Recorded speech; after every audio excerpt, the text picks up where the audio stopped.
ചരിത്രപരമായി ഇന്ത്യയുടെ ആദ്യ തിരഞ്ഞെടുപ്പ് മുതലുള്ള എല്ലാ തിരഞ്ഞെടുപ്പുകളിലും ഇലക്ഷൻ കമ്മീഷൻ ഓഫ് ഇന്ത്യയുടെ ഉത്തരവാദിത്വം എന്താണ്? അങ്ങ് വനാന്തരങ്ങളിൽ എവിടെയെങ്കിലും വളരെ വിജനമായ ഒരിടത്ത് ഒറ്റയ്ക്കൊരു മനുഷ്യൻ, ഏകാഗിയായി താമസിക്കുന്ന ഒരു മനുഷ്യൻ, ആ മനുഷ്യന്റെ ഇന്ത്യൻ പൗരന്റെ വോട്ടവകാശം ഉറപ്പുവരുത്താനും ചിലപ്പോൾ ലക്ഷക്കണക്കിന് രൂപ ചെലവാക്കി ആ ഒരാൾക്ക് വോട്ട് ചെയ്യുന്നതിനുള്ള സൗകര്യങ്ങൾ ഒരുക്കി കൊടുക്കലും സ്റ്റേറ്റിന്റെ ഭരണകൂടത്തിന്റെ റെസ്പോൺസിബിലിറ്റി ആയിരുന്നു. ഇതാണ് ചരിത്രപരമായി നമ്മൾ ചെയ്തുകൊണ്ടിരിക്കുന്ന കാര്യം. ഇവിടെ വന്നിരിക്കുന്നത് ഇവിടെയും വളരെ ഫണ്ടമെന്റലായ ഈ ഘടകത്തിലും ഈ കീഴ്വഴക്കത്തിലും ഫണ്ടമെന്റലായ ഒരു ചേഞ്ച് വരുത്തുകയാണ്.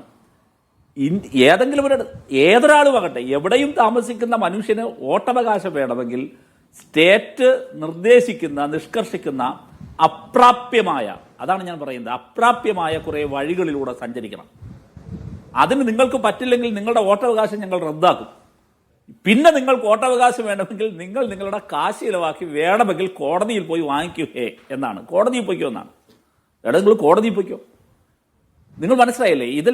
ഇത് ഇന്ത്യയുടെ ഭരണഘടന ഉറപ്പു നൽകുന്ന ജനാധിപത്യത്തിന്റെ അടിത്തറ എന്ന് പറയാൻ കഴിയുന്ന ഫെയർ ആൻഡ് ഫ്രീ ഇലക്ഷൻ, അതിലെ വോട്ടവകാശം, ഇവിടെയെല്ലാം വളരെ ഘടനാപരമായ മാറ്റം, ആ മാറ്റം ഇവർ ഉണ്ടാക്കിയെടുക്കുകയാണ്.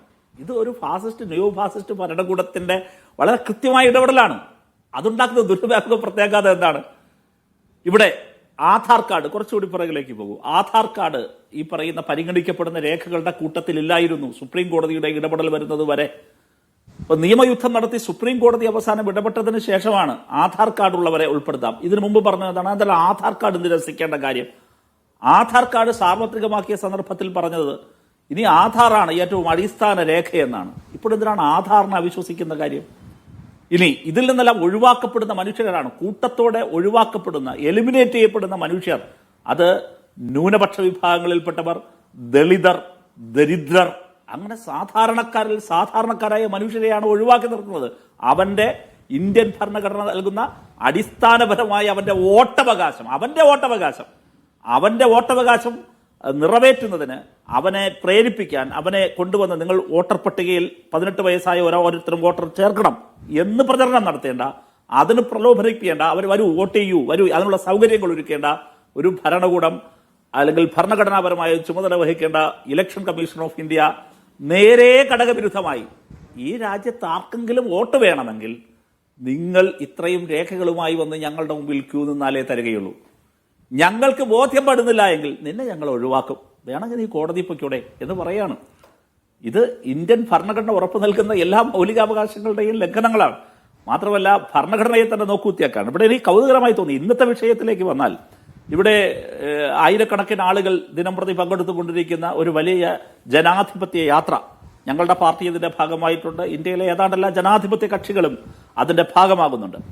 ആ യാത്രക്കിടയിൽ ഒരാൾ, ഒന്നോ രണ്ടോ പ്രവർത്തകരെന്തോ മോദിയെ ചീത്ത വിളിച്ചു. അതിന് ഉടനെ തന്നെ അമിത്ഷായുടെ പ്രതികരണം വരുന്നു.